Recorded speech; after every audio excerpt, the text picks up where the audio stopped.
Bulletin में एक बार फिर आपका स्वागत है। बात करते हैं महाराष्ट्र की सियासत की, जहां सत्ता तो बदल गई लेकिन उसके साथ ही अब शिवसेना नेता संजय राउत की मुश्किलें बढ़ गई। जमीन घोटाले में संजय राउत से ईडी दफ्तर में पूछताछ चल रही है और पूछताछ के लिए ईडी दफ्तर पहुंचे संजय राउत ने कहा है कि उन्हें पात्रा चौल केस की कोई जानकारी ही नहीं है। तो आपको बता दें, इस वक्त संजय राउत से ईडी के दफ्तर में पूछताछ चल रही है और इस मामले को लेकर संजय राउत ने कहा है कि पात्रा चौल केस में जिसमें उन्हें पूछताछ के लिए बुलाया गया है उसकी उन्हें कोई जानकारी ही नहीं।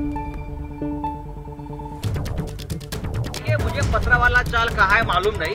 सबसे पहली बात मैं कहूँगा कि क्या मैं तो नाम है, अभी पढ़ रहा हूँ, सुन रहा हूँ। मुझे एक हमारे मंत्री थे यहाँ बर्दवान पत्रावाला, उनके बारे में जानकारी है। फिर भी बैरिकेड गिरने वाला है। फिर भी इस देश की एक सर्वोच्च जांच एजेंसी है ईडी, मुझे समझ भेजा है, उनको कुछ जानकारी चाहिए। मेरा कर्तव्य बनता है as a member of parliament, इस देश का नागरिक, एक जिम्मेदार पॉलिटिकल पार्टी शिवसेना का नेता होने के नाते मेरा कर्तव्य होता है मैं जाकर सामने उनके साथ कोऑपरेट करूं। मैं बहुत निर्भय और बेडर आदमी हूं और मैं इसलिए बेडर हूं कमांडर कि मैंने कभी मेरी जिंदगी में गलत काम नहीं किया है। क्या ये राजनीति से प्रेरित मानते हैं आप पूरी तरह? अगर प्रेरित है तो उसका बाद में पता चलेगा, मैं अभी बात नहीं करूंगा। मैं लगता है कि मैं एक न्यूट्रल एजेंसी के सामने जा रहा हूं और मेरा पूरा विश्वास है। धन्यवाद सर। तो आप संजय राउत को सुन रहे थे जो ईडी दफ्तर में पहुंच चुके हैं, उनसे पूछताछ का सिलसिला शुरू हो चुका है। मैं सूरज ओझा अपने सहयोगी का रुख करना चाहूंगी क्योंकि ईडी दफ्तर में ही वो मौजूद भी हैं। मुझे बुलाया है इसलिए मैं आया हूं, मुझे इस पूरे मामले की कोई जानकारी नहीं। सूरज, ये कहना था संजय राउत का। जी बिल्कुल, देखिए मैं आपको पहले तो ब्रीफली ये समझा दूं कि पूरा मामला क्या है। साल 2007 में एक गुरु आशीष कंस्ट्रक्शन कंपनी है जिसे ये कॉन्ट्रैक्ट दिया गया था कि वो पत्रा चाल को डेवलप करेगा जो मुंबई के गोरेगांव इलाके में मौजूद है, और ये डेवलप करने के बाद 672 जो टेनेंट हैं उनको घर देगा और 3000 फ्लैट्स म्हाडा को देगा। ये पूरी प्रॉपर्टी 47 एकड़ की है और बचे लैंड पर वो डेवलपमेंट करेगा और डेवलपमेंट करने के बाद उसे बेचेगा और जो प्रॉफिट होगा वो उसे लेगा। ये सीधा साधा एक हिसाब उसे दिया गया था।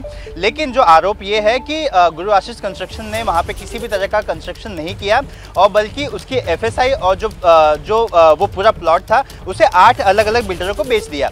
इस पूरे मामले में 1 फरवरी को ईडी ने ECIR दर्ज किया। ECIR दर्ज करने के बाद प्रवीण राउत और सुजीत पाटकर नाम के जो 2 लोग हैं उनके 7 प्रेमाइसिस पर छापेमारी की और इसी मामले में 2 फरवरी को प्रवीण राउत को गिरफ्तार कर लिया गया। अब आपको प्रवीण राउत, अब यहाँ पर संजय राउत का कनेक्शन कैसे आता है ये भी मैं आपको समझाता हूँ कि प्रवीण राउत की जो पत्नी है उनकी पत्नी के अकाउंट से संजय राउत की पत्नी के अकाउंट में कुल 55 लाख रुपए का ट्रांजैक्शन हुआ था। आरोप ये है कि उन्हीं पैसों का इस्तेमाल करके दादर में एक फ्लैट खरीदा था राउत परिवार ने। और इसके अलावा एक और जो कनेक्शन साथ में आया है, ये कनेक्शन ये है कि इनकी एक जॉइंट प्रॉपर्टी भी है करजत में जो मुंबई से सटा हुआ है, वो भी ईडी के रडार पर है। तो इन तमाम कनेक्शंस को देखते हुए अब ईडी इस पूरे मामले की जांच कर रही है। पहला समन्स भेजा था उस वक्त संजय राउत ने कहा था कि उनका एक सुनियोजित कार्यक्रम है, इस वजह से वो नहीं आ सकते। जब दूसरा समन्स भेजा गया तो उस समय इन्होंने समय की मांग की और आज वो यहाँ पर आए हैं। तो अब इनसे पूछताछ चल रही है। देखिए ये वही संजय राउत है जिन्होंने शिवसेना भवन में प्रेस कॉन्फ्रेंस लेकर ये आरोप लगाया था कि ईडी के कुछ अधिकारी मिलकर किसी कंपनी के साथ मिलकर लोगों से एक्सटॉर्शन कर रहे हैं। उसकी शिकायत लिखाई थी जिसकी जांच भी मुंबई पुलिस की EOW उस वक्त कर रही थी जब ठाकरे सरकार एग्जिस्ट कर रही थी। लेकिन आज जब वो यहाँ पर आए तो उन्होंने सिर्फ इतना कहा कि ईडी के सवालों का जवाब देने आए हैं, जवाब देंगे। जी ठीक है सूरज, आप लगातार नजर बनाए रखिए, पूछताछ जारी है, जो भी निकलकर सामने आएगा आप तक हम खबरों के माध्यम से पहुंचाएंगे।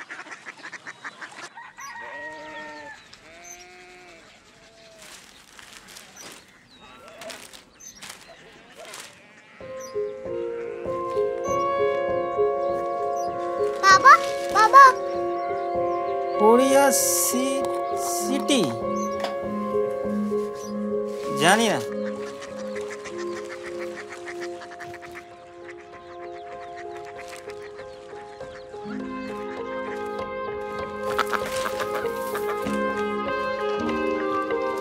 कोरिया सिटी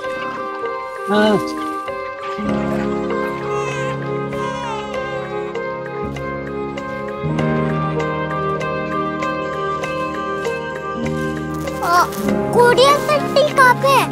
शहर अंग्रेजी लगे हैं।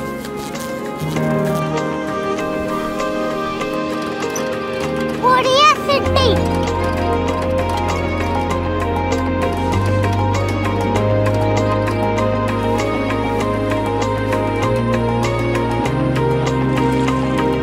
वो बहुत दूर है।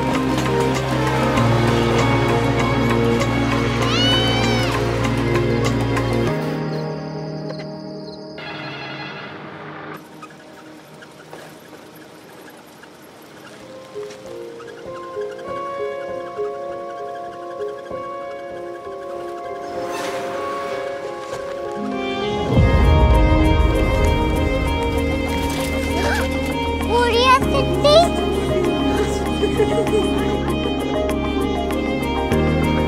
दुनिया को कुछ लोग बड़े होते हैं। कोरिया सिटी कहाँ है? प्रोफेसर साहब को पता होगा। हो, ये छोटा वाला ग्लोब लगता है और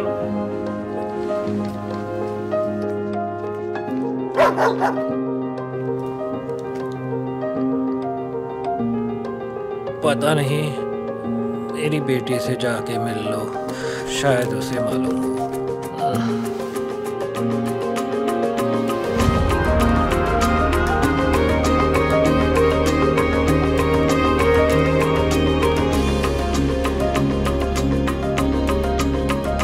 हाय,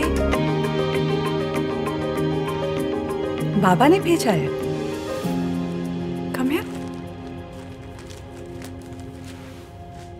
कोरिया सिटी। कोरिया सिटी नहीं, क्यूरियोसिटी। वो क्या? That's what brought you here?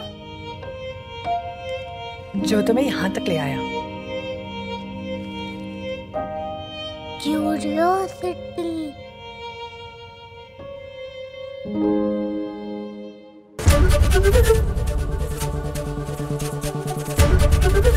ABP news आपको रखे आगे।